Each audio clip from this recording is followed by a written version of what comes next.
Good morning, guys. Welcome back to Real Estate Steals, Deals, and Opportunities. Today we are talking about driving for dollars.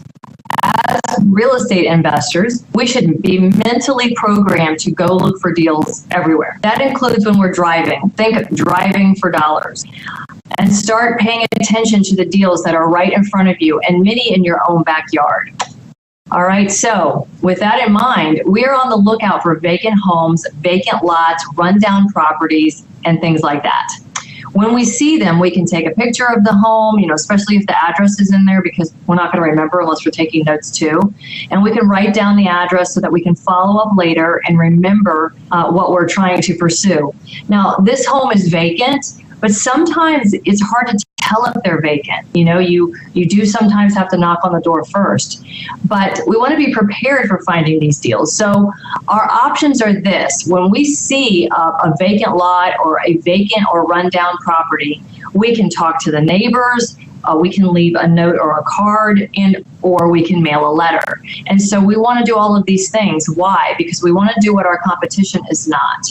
And so we want to be prepared, always prepared. So in the car, we have our business cards. We already have pre-written notes that say, I'm interested in buying your home. It appears to be vacant, but I'm very interested. I'm a cash buyer buying in your neighborhood. Please call me right away. And you can leave that note with your business card at the property, right? Not in the mailbox, but right at the door. Like I try to stick it in the door crevice there where it holds it. Also, I want to talk to all of the neighbors. Many, many times the neighbors hold the key to where the owner's located, and they can give you a phone number. They can say, oh, their sister lives 2 doors down. They can tell you, everything you need to know about finding out about that property. They can tell you, oh, that was foreclosed on and now the bank has it, but we don't know what's going on. But the neighbors know. Okay, so you also want to leave your business card with a neighbor, because here's what happens too. Sometimes the neighbors are best friends with the people, and they had an emergency and they just up and left. And this best friend is kind of protecting their friend, and they don't want to give up the information until you say, well, I'd like to buy that home. I have cash for them. And then you still not hear that this person knows anything, but later you'll get a call back from the neighbor or the friend because they spoke. So you definitely want to be able to leave cards with the neighbor. Of course, it's easier when the neighbors are outside of their home, and it's easy, but don't be afraid to knock on that door, especially if this home is screaming, buy me, and you've got the cash to buy it. Okay, and then also mailing a letter. So you've done all of that. You think you hit a dead end, or even if you think you didn't, you want to also follow up with a letter. So you're going to go back and you're going to work on writing that letter to the owner. Okay, so if you want to be really professional about it, then you're going to have door hangers prepared. If you mail postcards, you can kind of use your postcard to turn it into a door hanger, and you can have these professionally made. This is one that we used to use. We've since updated our logo on our name, but it gets the point across. You can see there it's prepared as a door hanger, and you just stick it on the doorknob. And what I like about these is it doesn't look like you singled out that home, because everybody, pizza delivery people, all kinds of people will leave door hangers and such, right? So it looks like you were just marketing the neighborhood. So whether you're talking to the neighbor or leaving a note on the home, be prepared with these notes already written so you could pop out, leave the information, and go. And spring for door hangers if this is really your full-time gig, because this is something that's impressive, and they hold on to that, and it gets your phone to ring. Okay, so we're also looking for properties with for sale by owner signs posted. Especially appealing are those for sale by owner signs where the writing is very faded, or the sign's broken in half and it's taped together. And in other words, the sign's been there for a long time. So either they're asking too much and now they're motivated, or whatever reason they just couldn't sell it, or they weren't answering their phone, or what have you. But you have somebody who actually wants to sell because there's a for sale sign on their property. Okay, so call from the car if you see a for sale sign. If no one answers or they're not home, take a picture. But remember that 80% of getting the deal is just being prepared for that opportunity. And so if you're at the home, you've got contracts in the car, you're good to go, you might even be able to write a deal on the spot, especially if they're there and you say, hey, I just happen to be in the neighborhood. Could I come in and talk to you about the house right now? Okay, So you can do a little more due diligence on the phone. You might want to find out what they're asking. So, if they're asking more than retail, might not be worth wasting your time. But otherwise, it's definitely someone you want to follow up later because the house looks run down or it appeared vacant. There's a reason why it drew your attention. And then you've got this tattered for sale sign in the yard. Okay, so here's your question, I'm sure. How do we track down the owner of a vacant home or lot? Okay, so we can't buy that place until the person who's on title can sign a deed to us. So we've got to find that person. This is a missing person. So our investigation begins with the neighbors, all right? So we talk to those neighbors, like I mentioned, and we go online. So going online, guys, you go to your county's properties assessor's site, and you're able to see who it says the owner is. Maybe you're able to see a different address that they live at instead of that home. Maybe it's local, maybe it's not. We've even gone and knocked on the door of the address that it tells us that the owner lives at to talk to him there, leave a note there that we want to buy this other house, okay? So again, when you're doing things your competition isn't, you're more likely to get deals that they're not, right? So on the online search, we can see this other address. If it's not local, we're going to mail a letter to that address. If you do mail a mailer to a vacant home, make sure you write right on the envelope, please forward, okay?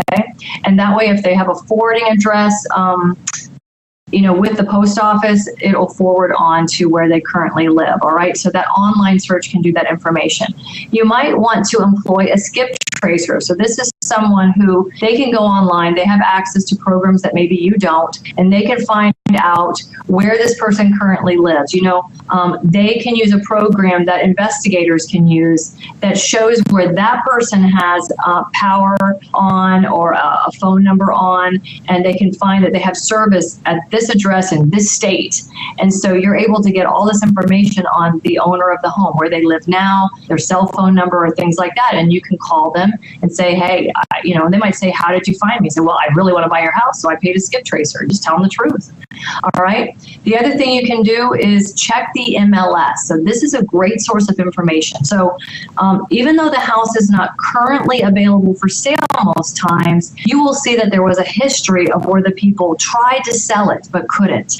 So you can find that a phone number of a former agent, real estate agent, or it might even say in there, call the owner to set an appointment, call the owner directly, and there's a cell phone number for the owner. So the listing could be a year old, 5 years old, but in any event, there's some meat there that can help you find this current owner. So I've even called like the old listing agent to see if they still have a current phone number, and I let them know, hey, if I can purchase this property, I'll still take care of you, because they need to have an incentive to go back into that, archive of files and get me some information.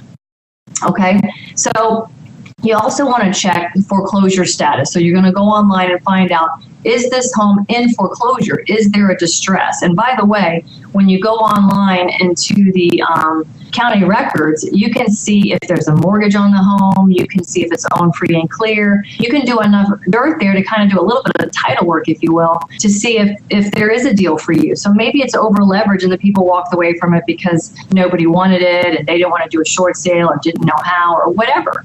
But anyway, checking the foreclosure status will show you if there is a mortgage on the property, that it's still currently being paid. So if it's currently being paid, then these people are carrying a burden because they're not keeping up the home. It's been vacant for a while, according to the neighbors, but yet they're still paying on it. The other thing you can note is if they're not paying on it, it is in foreclosure and is a default. Well, now, there's even more of an incentive for you to find these owners and try and make a deal and bail them out of foreclosure. Okay, so those are some good tips on how to find those missing people. So being a successful real estate investor means you are always marketing, whether you're marketing to buy a house, marketing to sell a house, you always have that, I buy houses cap on, so to speak. So keep in mind that your competition's everywhere, right? They're mailing, they're in MLS, they're everywhere.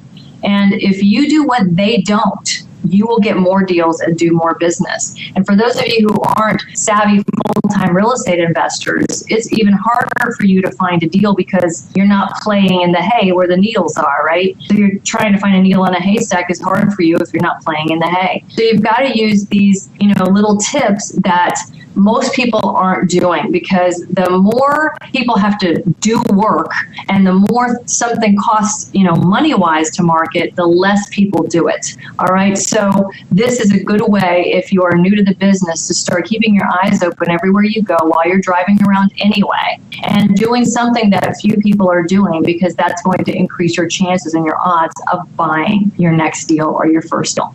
Okay, so I hope that driving for dollars helped you today. And if you'd like to get on our buyers list to buy off-market wholesale properties in South Florida, then please contact me at SharonR@32westrealty.com, or feel free to call me. We offer a full variety of brokerage services, including renovations, property management, and of course, selling you under market properties in the area. We cater to investors, so we'd love to work with you too. And again, if you enjoyed what you learned about driving for dollars today, then learn more about real estate investing and other amazing topics via online interactive video conference classes at learnfromgreen.com. Because when you increase your knowledge, you increase your income. Thanks for tuning in today.